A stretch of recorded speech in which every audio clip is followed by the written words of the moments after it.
Hello friends, I am Dr. Madhukar Jadhav. In previous lecture, we have studied regarding total station.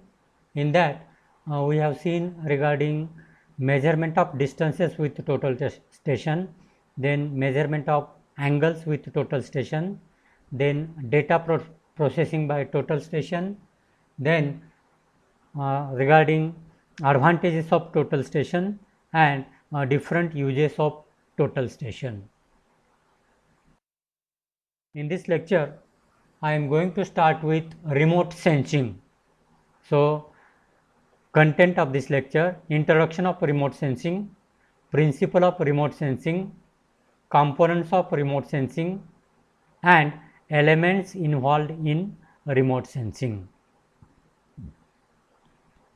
So, starting with introduction, remote sensing is the science and technology by which the properties of specified objects, area, or phenomenon can be identified, measured, and analyzed without direct contact with them in order to make useful decisions.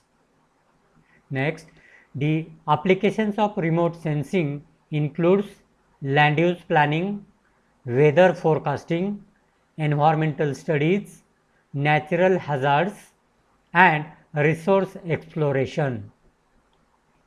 Eyesight and photographs are common examples of remote sensing in which sunlight or artificial light energy from electricity is made to strike the object, and from that we can sense that particular object. Light energy consists of electromagnetic waves of all lengths and intensity, and that electromagnetic waves detect that particular object. Next, in remote sensing, information transfer is accomplished by use of electromagnetic radiations. So, these electromagnetic radiations are used for supplying the information, or we can say transfer of the information. When electromagnetic wave falls on the object, it is partly absorbed by that object, then scattered due to the nature of that object, then transmitted from that object and reflected from the object. Different objects have different properties of absorbing, scattering, transmitting, and reflecting the energy which falls on them.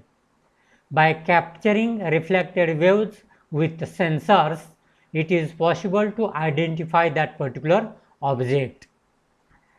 Electromagnetic radiation is a form of energy that reveals its presence by the observable effects which produces when it strikes on that particular matter or object. Next is principle of remote sensing.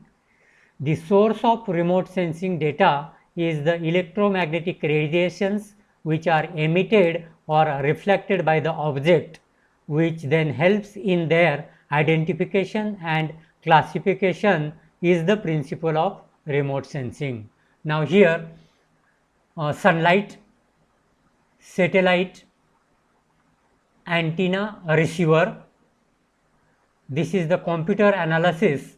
So, by this satellite, see, these are the different objects on the surface of the earth can be detected, and then the rays are deflected back to the we can say satellite, and then from satellite it comes to the antenna, or we can say receiving station, and from receiving station that information goes to the computer for analysis purpose. So, this is the principle behind the REM.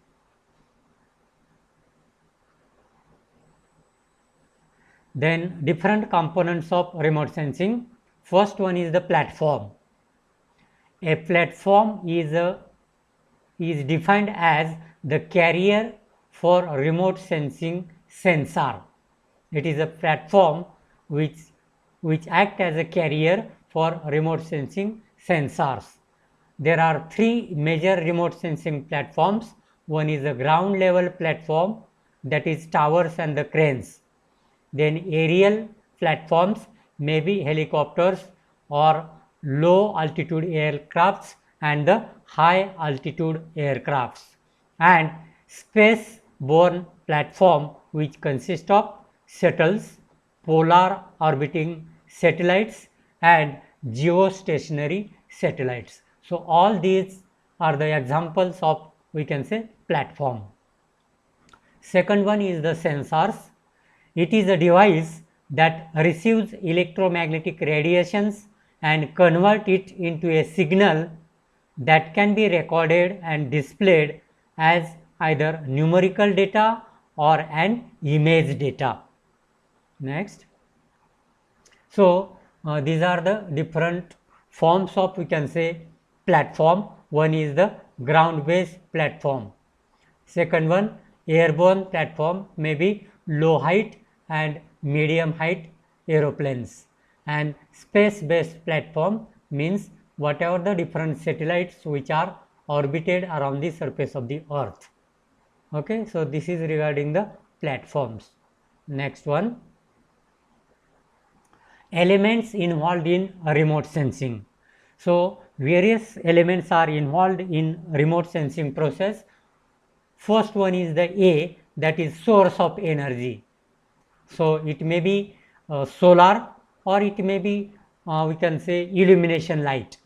Energy source or illumination, this is solar. Then radiations and the atmosphere. So whatever the radiations which are emitted from the solar or maybe from artificial light are the radiations. Then interaction with the object.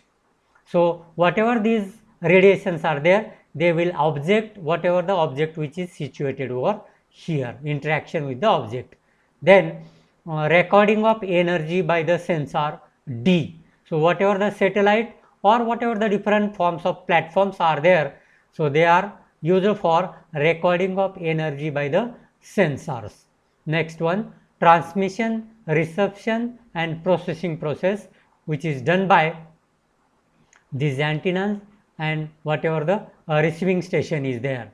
Then interpretation and analysis by this we can say computer room, and finally applications of that particular remote sensing.